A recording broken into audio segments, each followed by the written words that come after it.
যা বলেছেন, এই ডাক্তারদের জন্য এখন আমার জীবন অতিষ্ঠ হয়ে যাবে। একে তো এই ছোট বৌমা আমাকে দিন রাত নিয়ম নীতিতে বেঁধে রাখতে চায়, তার উপরে পুবলু। ওই দুদিন অন্তত প্রেশার মাপতেই হবে। প্রেশার যদি একটু এদিক ওদিক হয়, অমনি তুমি নুন খেয়েছো, তুমি চিনি খেয়েছো। এই আমার জীবন অতিষ্ঠ করার জন্য এই দুজনই যথেষ্ট ছিল। তারপর আবার উনি আসছেন, কি করবেন কি জানে। ওদিকে আবার টুটুল মিটিও তো ছুটি নিয়ে চলে এসেছে।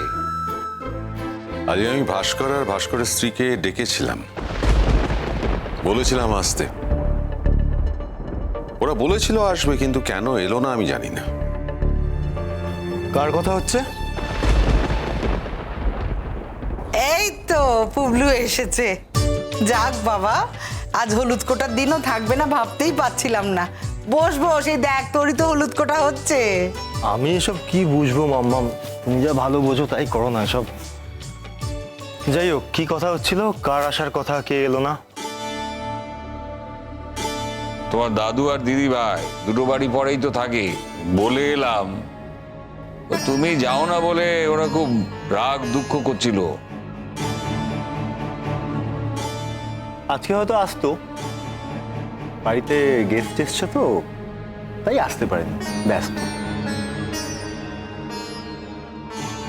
তুই কি করে জানলি? দেখলাম আসার সময়।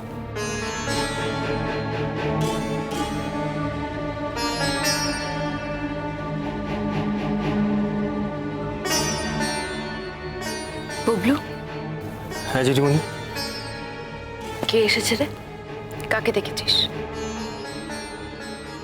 শিরিন ম্যাডাম, তার হাজবেন্ড আর তার সন্তানকে নিয়ে এসছেন। আচ্ছা ঠিক আছে ঠিক আছে, সে আর কি করবে, বাড়িতে লোক যখন এসেই গেছে।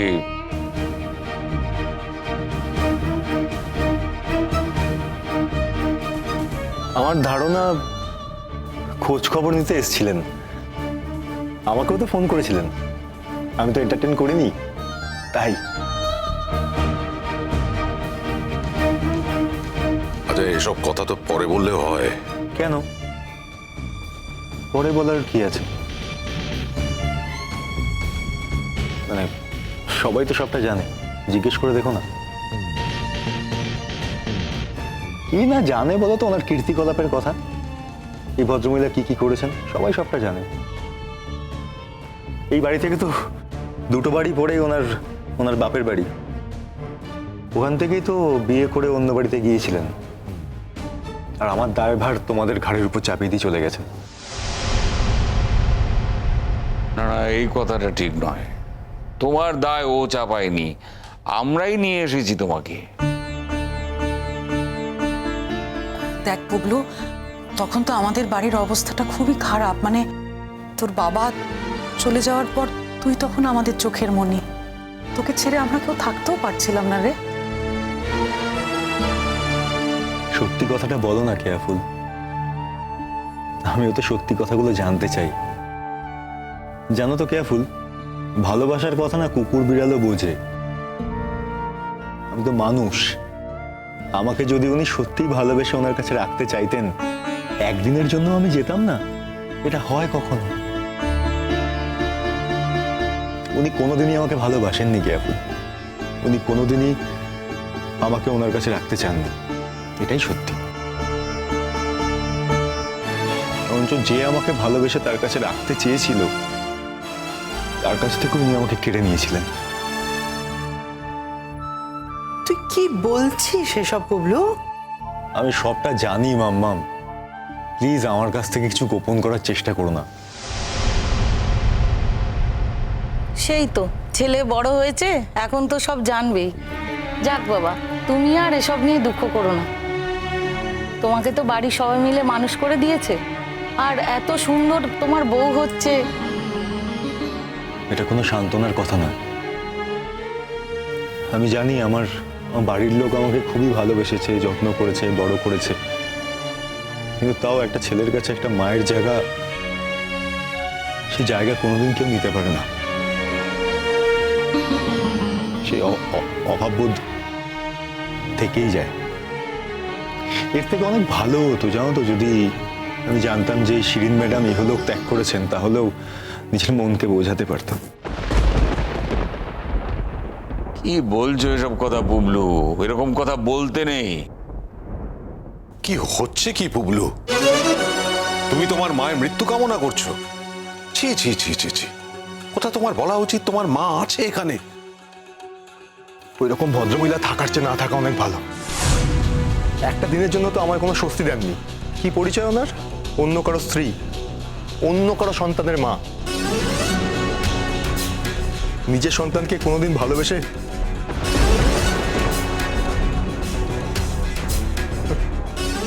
আমার বাবা ঠাকুর কোনোদিন শান্তি দিল না। আরে নিজের বাবাকেই তো কোনোদিন শান্তি দেয়নি আমার বাবা তো। আর আমার বাবা যে জায়গাটায় শান্তি পেয়েছিল সেই জায়গাটাকে ধ্বংস করে তছনছ করে দিল। আচ্ছা, এই কথা তোকে কে বললো পুবলু? থাক না পুবলু, এখন ওইসব কথা থাক না। ও তো অনেকদিন আগের কথা পুবলু, অনেক আগে। এখন ওসব কথা বলে কি লাভ বলো? তুমি তো এখন বড় হয়ে গেছো, তোমার তো একটা নিজের জীবনও তৈরি হয়ে গেছে। তুমি তুমি তোমার জীবনের কথা ভাবো। আর এই যে আমরা বাকিরা যে তোমাকে ঘিরেই আমাদের জীবন তৈরি করছি, তুমি আমাদের নিয়ে ভাবো। সব দোষ কিন্তু তোমার মায়ের ছিল না, কার দোষ ছিল? পরিস্থিতির দোষ ছিল। অনেক ঘটনা, সব কিছু মিলে মিশে, সবটা তো তুমি জানো না। প্রয়োজন নেই। তোমাদের কথা অনুযায়ী যেগুলো আমাকে জানতে হতো, তার থেকে আমি যতটুকু জানি তা দিয়ে আমার চলে যাবে, দরকার নেই। তোমরা তো যে মেয়েটাকে বিয়ে দিয়েই বাড়িতে এনেছিলে, তাকে পর্যন্ত তোমরা থাকতে দাওনি। আমার বাবাটাও বুঝতে পারেনি তখন। আর যখন বুঝলো, অনেক দেরি হয়ে গেছে। একটা কথা কি ভেবে দেখেছো? তাকে যদি থাকতে দিতাম তাহলে এই পৃথিবীতে তুমি আসতে না। আজকের দিনে আমরা আছি, তুমি নেই। এই কথাটা তো ভাবতেও পারছি না। থাকতাম না, এমন কি মানসিক সুখে আছি আমি। হ্যাঁ, আমি জানি দাদান, তোমরা আমাকে ভালোবেসেছো, যত্ন করেছো, বড় করেছো, আমি সবটা জানি। কিন্তু যাদের এগুলো করার কথা ছিল, তারা তো কেউ কিছু করলো না।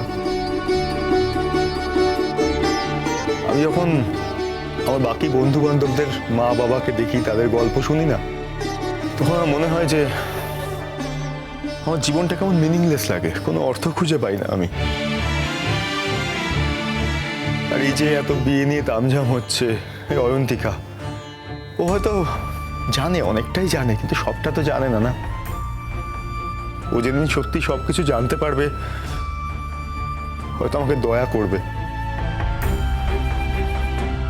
এটা ভেবে না আমি ভয় কাটা হয়ে থাকছি। আচ্ছা, কেন দয়া করবে তোমাকে? তোমার কি নেই যে তোমাকে দয়া করবে?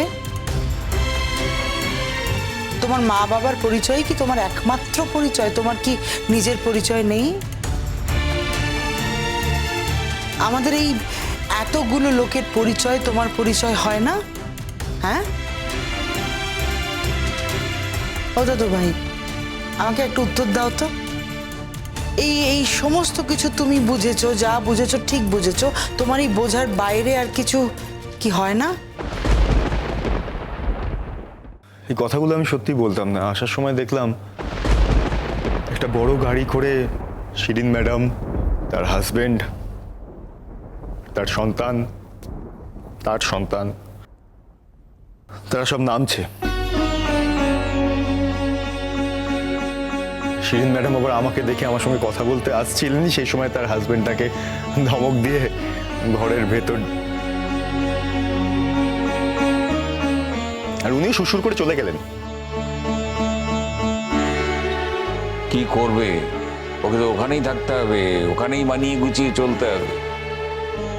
চাকরি বাকরিও তো কিছু করলো না, আর এখন তো বয়স হয়ে গেছে, এখন তো আর।